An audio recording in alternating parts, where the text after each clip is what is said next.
and welcome back to the SecurityMetrics podcast. I'm Jen Stone. I'm one of the principal security analysts here at SecurityMetrics. Very excited today to talk to you about point-to-point encryption. We're going to be talking about it from the merchant's perspective, especially small and medium business, people who are taking cards at point of sale. In a future episode, we're going to talk about point-to-point encryption from the perspective of the solution provider, what it takes to become P2PE validated. Very excited about that one, so keep an eye out for that. But today, P2PE, what does a merchant need to know, and why do they want to do this thing? I have with me Mark Miner, who is the director of P2PE PIN assessments here at SecurityMetrics, has a ton of knowledge, and I don't want to skip over this. I'm actually going to read your bio, so brace yourself. So Mark is a principal security analyst and assessor at SecurityMetrics. He has over 16 years of experience in network security. Mark has current CISSP, CISA, QSA, QSA P2PE, PA QSA, P2PE, and QPA certifications. And a lot more that you actually didn't list in here. Soup. Yeah. It's always a question like, should I list this? Is this relevant? Are people just going to start thinking, that I just collect these? But no, for our jobs, we actually need a whole series of certifications. And if you're doing P2PE, you need even more. Let me continue here. Mark's expertise has been focused on payment card industry security for the past 15 years. He has performed over 180 PCI, P2PE, and PADSS assessments. That's not insignificant. I mean, each one of those reports is hundreds of pages long. So before working at SecurityMetrics, Mark held several positions at IBON. As a security analyst, he conducted various on-site network and computer security audits. He also designed secure conference networks as a senior network architect. Finally, he managed the operations department, where he determined best practices for system installers and field support personnel. I always think people with hands-on operational experience make really good assessors. Yeah. You have a perspective that other people might not have. Mark graduated from Brigham Young University in 1988 with a BA in communications. Welcome. Thank you for joining me. Thanks. Super It's great excited to that be you're here. here. With you. Yeah. Did I miss anything? Was there anything? Nothing exciting. I love the topic of point-to-point encryption because of the value that it brings. So many of our small and medium businesses that listen to this show, but a lot of people don't even know what, and we call it affectionately P2PE. A lot of people don't know what point-to-point encryption is. Can you give us just a basic rundown of what we're talking about? Yeah. So, I mean, at the simplest, point-to-point encryption is just encrypting your data, card data in our case, at the beginning, and not decrypting it until it reaches some endpoint, so that it is protected in between. You hear the terms point-to-point encryption, and you hear end-to-end encryption. Yeah. And, semantically, they're basically the same thing. It kind of means the same thing, right? Yeah. I mean, some people kind of define end-to-end as, encrypting at the merchant and not decrypting until you get to the processor, and point-to-point may not go to the processor. But the thing to keep in mind is that in PCI anyway, when we talk about point-to-point encryption, we're capitalizing it. It's the name of something. PCI has a standard that solutions that want to have a P2PE solution for merchants have to comply with. And so when we're talking a P2PE or point-to-point encryption solution, it's one of these solutions that has been validated by P2p QSA and complies with all the PCI standards, so that the merchant can be protected and the card data can be protected and know that the solution is secure. Right. And so like a lot of things in PCI, their specific words have specific definitions. I think that's a good that we capitalize it, because it kind of drives that home, that point-to-point encryption in PCI has a very specific connotation. And so you mentioned being validated. I know that when a customer comes to me and says, hey, we have P2PE scope that we want you to look at. We have a P2PE solution. One of my first steps is to look at whether it's listed or not. So where do people go to find that? Well, the P2p solutions, validated solutions, are listed on the PCI website. If you go, you're going to tax my knowledge of the PCI website, but there's a Solutions and Assessors tab, and you go to that, and it will list point-to-point encryption solutions. Right. You can click on that, and it will bring up. You can search for a particular solution name or the name of the company. You know, if that solution is a listed solution, meaning that it has gone through the validation process, just like a merchant has to go through validating their PCI DSS compliance, right? And then they are compliant. Right? They're validated.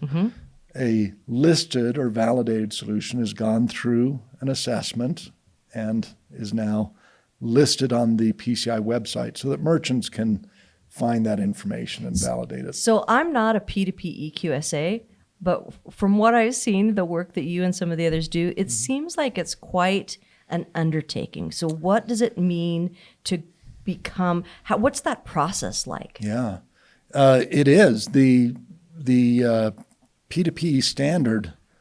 So for example, let's just compare it a little bit to the PCI standard. PCI requirement 3 addresses encrypting card data at rest. Right. And in requirement 3, there's sub-requirements 3.5 and 3.6 that deal with aspects of managing keys. Right, because key management keys are part of the encryption process. Yeah. And so managing keys is a super important part of that. Super important. An encryption solution is only as good as protecting the keys, because if the keys are compromised, the encryption really is worthless because anyone can decrypt that data. Right. So PCI DSS has some key management aspects, and there are about 25 sub-requirements in 3.5 and 3.6 that go through how the merchant has to manage keys or solution provider. If you compare that to the P2PE standard, there are roughly, if I remember right, 100 to 150. So significantly more. Significantly more requirements that address aspects of how you securely generate and manage and protect keys. In a PCI DSS report, that might be 10 to 15 pages of documenting the merchant or solution provider's key management. In a P2PE PROV, that could be 150 to 150 pages of documenting how they manage keys. So it's So to put it into perspective, especially for our merchants, they're saying, okay, is this P2PE listed, validated solution? Why, kind of looking under the covers a little bit, it's a big process. It's something that takes significant amount of time. Most solutions that I've worked with, from the time they come to us and say, we want to start working on a P2P solution till the time they're listed, that's usually about a year-long process. So it takes time to get there, but then once it's listed, it gives a real degree of assurance to the merchants that are using it that their cardholder data is going to be protected, and you can't just steal it if you steal the device, for example. Right. Yeah, and as a matter of fact, we've had occasions where a merchant that we work with using a P2P solution has been compromised. Someone has broken into their network, but no card data was compromised because there are no keys in the merchant environment to decrypt that data. All they get is ciphertext that can't be decrypted and is really of no use. Because they don't have the decryption key, and that's what it's all about. This episode is brought to you by the SecurityMetrics 2022 Guide to PCI Compliance. I personally helped with this guide and can highly recommend it to anyone going through PCI compliance. It goes through what the requirements are and then tells you in the real world what they mean, how to meet them, recommendations from auditors. So it's a great resource to get the fundamentals of PCI compliance. You can get it on our website, SecurityMetrics.com. All right, so we've talked a little bit about there's a process to become listed, and then when you go and look for the listed solution, that's where I think a lot of merchants who maybe don't have a lot of familiarity with it kind of stumble a little bit because there's a lot of information under that listing. It doesn't just say, hey, get this brand, right? Right. You and I have both, I think, probably run into merchants that say, I'm using this processor and this PTS device. Yeah. And, I see that the processor has a listed solution that uses that device, so I must be using their P2p solution, Look right? at my device says SRED on it, so therefore it's a P2PE solution, but it's not. So let's talk real quick about what is a P2P solution. Yeah. A listed solution. So there are components of that. You have the actual PTS device. So I actually brought one. So awesome. Typical, Ingenico PTS device. Right. You see these. Super common. We see these a lot. You see these at the grocery store or hotel, airport, everywhere, right? And so that's a PTS device. PCI validates these, right? So you have to have a validated PTS device as part of a solution that has SRED or SRED, secure read and encrypt of data is what that stands for, has that validated as a capability of that device. So that's one aspect. You have to have the device. And then typically running on these devices, there's some sort of application that may be communicating with a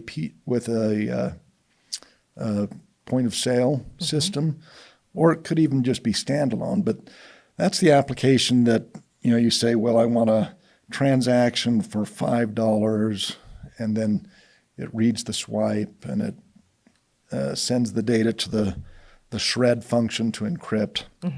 So that application that runs on there, and any application on this device with access to cleartext card data, has to be validated as a P2P application. You have the device, you have the application, then you have the back-end solution. And you have the decryption environment, which you have HSMs, hardware security modules, that all those do is they generate and they store and protect keys so that no one can access the actual value of the key. Right. So you have this back end that decrypts the data, and you have all the key management that gets assessed, and also how the solution manages these terminals. If there's remote access to them, if there's how the keys are injected into the terminal. All that is part of the solution. And in order for a merchant to know that they have a validated solution, well, first of all, they should have an agreement, a signed contract agreement with the solution that says, we are providing you this solution XYZ, so that, by name, so that you can go on and look it up. Line and look it up, right? And your QSA should be able to see that you have that agreement. And then listed on the PCI website will be what devices the solution was assessed with, and what firmware versions, what hardware versions of those devices are acceptable, and what P2P application.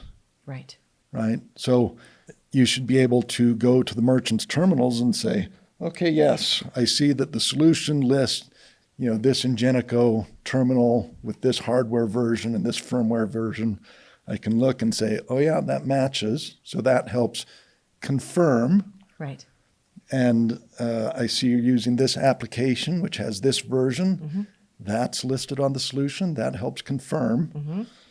And then the last bit is there is what's called a P2p implementation manual. Right, the PIM we call PIM, it. that the solution is required to provide to the merchant.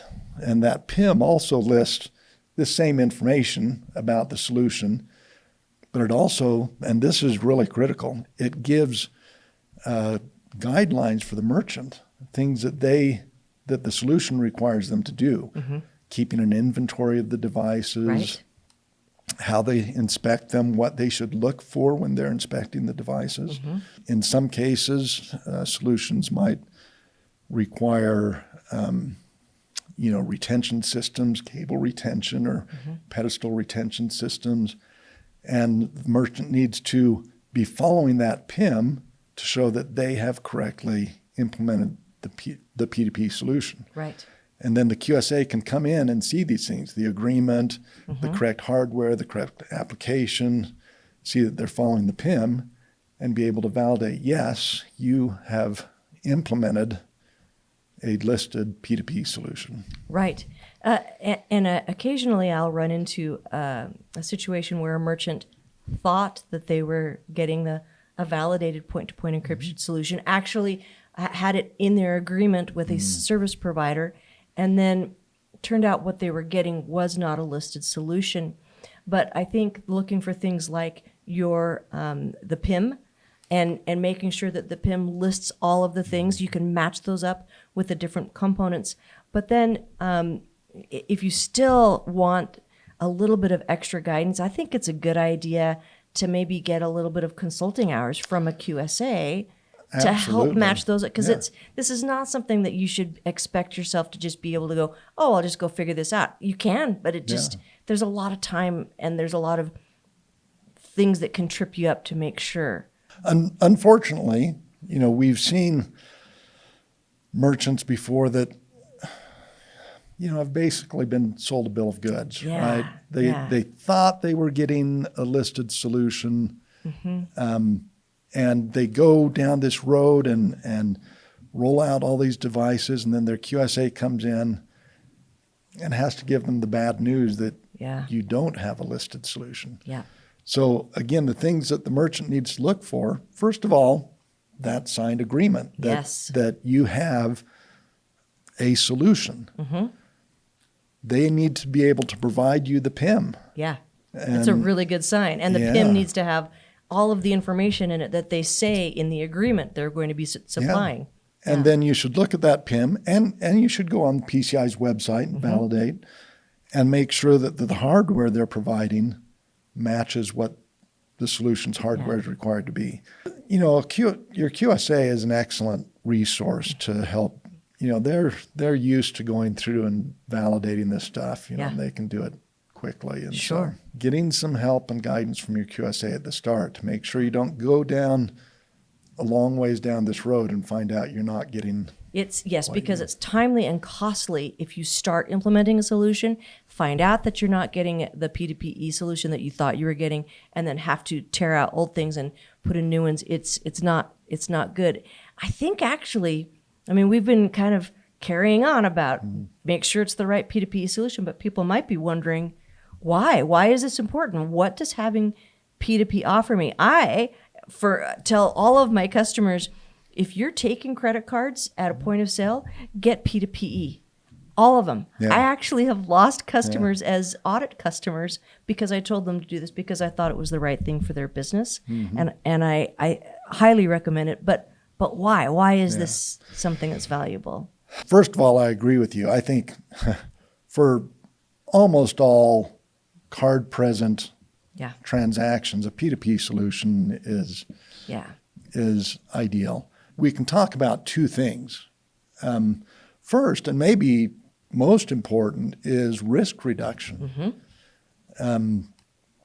With a P2P solution, a validated P2P solution, the merchant has no keys to decrypt that data. They never actually have access to full card data. Right.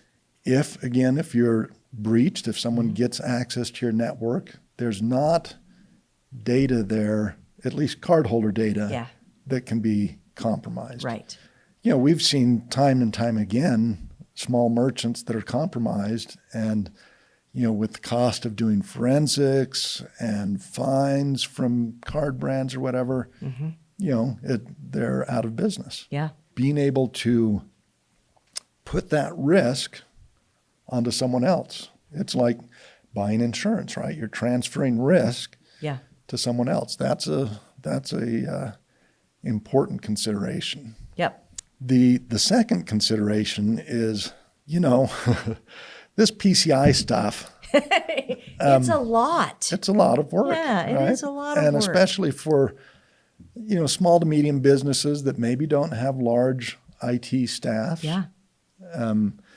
There's just, hardening systems and monitoring logs daily, right? That's a big one. It is. Yeah. And the testing, ASV scans and penetration tests and internal scans and IDS, and we can go on and on with all the technical requirements. Training right? for everyone that touches any of those systems. Yeah. Yeah.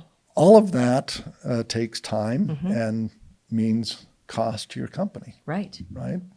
So not only that, if you don't meet it, your acquirer might say, hey, we're not sure we want to let you process credit cards for a while. So not only is it time and cost to your business, but the potential difficulty in actually processing credit cards to keep your business paid, right? So there's a lot of reasons why you want to make sure that PCI is taken care of. Yeah. And, we talk about that cost of achieving compliance and keeping compliance going as part of your day-to-day business, right? But there's also the other aspect of bringing all your systems into compliance, right? And the scope of your card environment and scope reducing that size. Scope is such a big word because we say basically you want to use P2PE to reduce scope. What the heck does that mean? So scope, it's a kind of a vague word because we use it for different things. We use it to mean, all the systems, but it also gets used, and I like to kind of change the verbiage, if you will. Right. I talk with my customers about scope reduction and control reduction. Right. Scope reduction is reducing the number of systems that and processes and people that are part of your PCI environment, your card data environment, and that have to be assessed. Control reduction talks about reducing the number of controls, the number of PCI requirements that you have to assess against. Right. PCI DSS, there's somewhere, roughly speaking, let's say 330. I don't remember. I know there's 12 main requirements, and then there's a whole ton of sub-requirements. I haven't counted it recently. Long and short, it's about a 10x reduction in the number of controls that you have to be assessed against. But and it's not just the number of controls, it's the type of controls that you take out of scope. So for example, we talked about having to review logs. That is a daily review, and that's all of the activity that's coming across your network. It is subject to logging, right? Well, if you take your network out of scope, that means not only do you not have to consider those network devices, but also the requirements applied to your network. So if you have a P2PE solution, you're taking your network out of scope.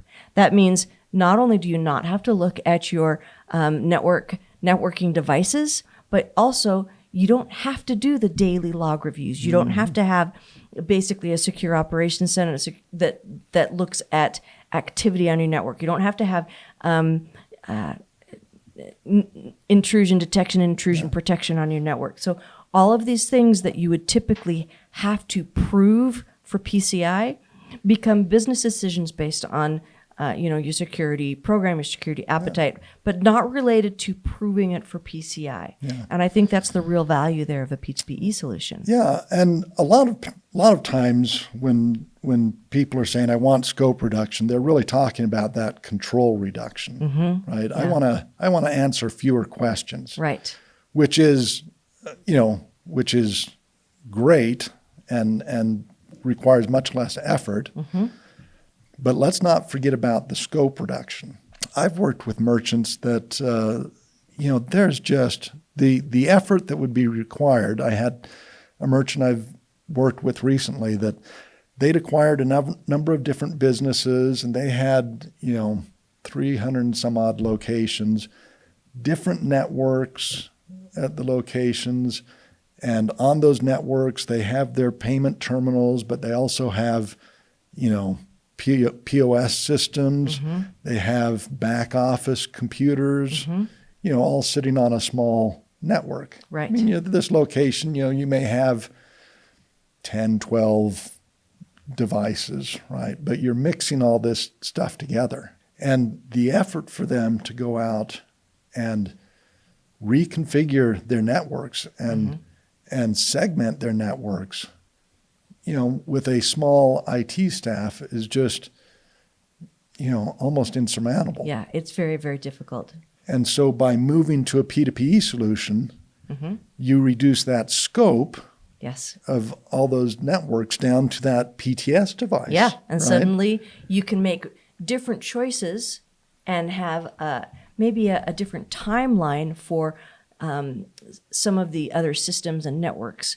But it's not affecting your ability to be PCI compliant, which is it's an annual thing that is, it's time sensitive, and it's very difficult to meet if you have a small IT staff, if you have multiple locations, if you have kind of a complex environment, if you don't have any network segmentation at all. These are all things that can make it really hard to meet PCI compliance. So a lot of franchisees, for example, you have a lot of locations, say throughout a few different states. If you have P2PE devices on that, becoming PCI compliant is a much easier task than if every system, all of your networks are in scope. Yeah. And especially if you have the acquirer kind of breathing down your neck, right? Yes. The acquirer is saying you've got till this date to validate your compliance, and you've got all these changes you have to make. Yeah. And rolling out a P2P solution, it's not a small effort. You have to change out all your terminals, and there's cost. There are costs, involved with that. But most of the time, those costs are much less significant than what you would spend to, maybe have to buy new firewalls for all your locations and segment and have the expertise Adding to do all that. headcount is not something that most organizations really want to do under, not knowing how many they're going to need to do all of these activities for the different requirements. Yeah. So from a small merchant perspective, is there anything else you wanted to maybe mention about P2PE? Well, and we touched on it a little bit, but, the other common question we get is, well, I've got this end-to-end encryption, this non-validated solution, and it's going to cost less. And we really get the same benefit, right? Because It's just as still good, encrypted from end is what to I end. hear. It's just as good, right? And technically, it may be using strong encryption. Yes, it's AES encrypted from end to end, and isn't that just as secure? Yes, but Or maybe. Technically, the encryption, is just as Could strong. be, yeah. But there are lots of other things to consider. For example, I mentioned a validated solution has to use a PTS listed device, right? An end-to-end encrypted solution, you could, this is just, your bog standard USB magstripe writer, right? You could put this on a POS system, have encryption done on the POS, sent to the processor. Technically, yes, that's an end-to-end encryption solution, right? But The difference is, first of all, maybe the key, maybe the acquirer or processor sent you a key to encrypt the data with, but your developers or maybe your IT people have had access to that key. People, it's not secure. The key is compromised. Yes. Once somebody knows the secret, then it's not a secret. Then it's not a secret. Secondly, the encryption, if the encryption's happening in the POS system, it's happening in an application and software that, a hacker can much more easily compromise than they can a hardened device like this. Sure. And sometimes it's in clear text until it gets there. Yeah. So and the merchant also has the decryption key on their system. So that decryption key can be compromised. Well, yes, maybe that solution, seems at first glance to be the same. I'm encrypting the data here, we're sending it there. It's really not as far as the level of assurance. Right. I've even had a group that very recently that was using all of the same devices and encryption and even the same key injection facilities or KIFs as we call them to supply all of the different components for their encryption solution, but it was not a listed solution. And they said, you should just accept this. Well, that's the whole point of going through P2PE. An assessment is somebody needs to determine whether it was done correctly and at the right encryption levels and all of those things. I'm not going to take that on. As a matter of fact, as a QSA, I'm not supposed to take that on. Yeah. So again, you're right. They could be using the same devices, and it could appear on the front like the same thing, right? Yeah. Same application, same device. But it's hard to tell underneath what is happening there, particularly as regards to key management. Yeah. And again, almost half, not quite, we'll call it a third of the requirements in P2PE relate to how keys are managed and protected. And if those aren't, then the solution is not secure. But the other thing that the merchant should really think about in deciding between a validated P2P solution and a non-validated solution is that a validated solution, you automatically get the scope and control reduction. Built in. You use the validated solution. Because the assurance is there. You get the reduction. Can you get it with a non-validated solution? Maybe. Yeah. Right? Yeah. Maybe. If the solution, and there's a couple of steps. You have a validated solution. You have a solution that has what's called a NESA, a non-validated encryption solution assessment, which means that solution has gone through a full P2PE assessment by P2P QSA. And almost everything is in place, but maybe there are a few things that are not in place yet. So there's a higher level of assurance. And then you have a solution that's just, hey, we have a white paper. And the thing that the merchant should keep in mind is, again, you get that built-in automatic scope and control reduction with a validated solution. With the others, you can present the argument to the acquirer and ask for reduction. And typically the acquirer wants to hear from QSA and how they have, looked at the solution, whether it's I've looked at this NESA report or I've looked at this white paper that's documented really well and how that solution stacks up against a full solution so that the acquirer can understand the risk of using that solution. The acquirer may decide to grant some level of control reduction. Sure. But that year. Right? Every year you have to go back to the acquirer and say, this is a solution. Are you still good with this? And the acquirer at some point, maybe the acquirer in their risk process looks and says, we're not doing that anymore. We're not doing that anymore. Yeah, but you don't run into that with P2PE listed solutions. No, because it's built in, and Yeah. and the PCI Council and the card brands have Right. agreed that you get that reduction. Right. You may have invested a lot of money in this solution, anticipating getting these control and scope reductions, Sure. and suddenly You it's don't not get there. it anymore. So I think that the moral of this story is we both recommend P2PE solutions. It's a great way to deal with risk at the card present locations, and making sure that it's validated is worth the extra time and cost before you go down the road of P2PE. Yeah.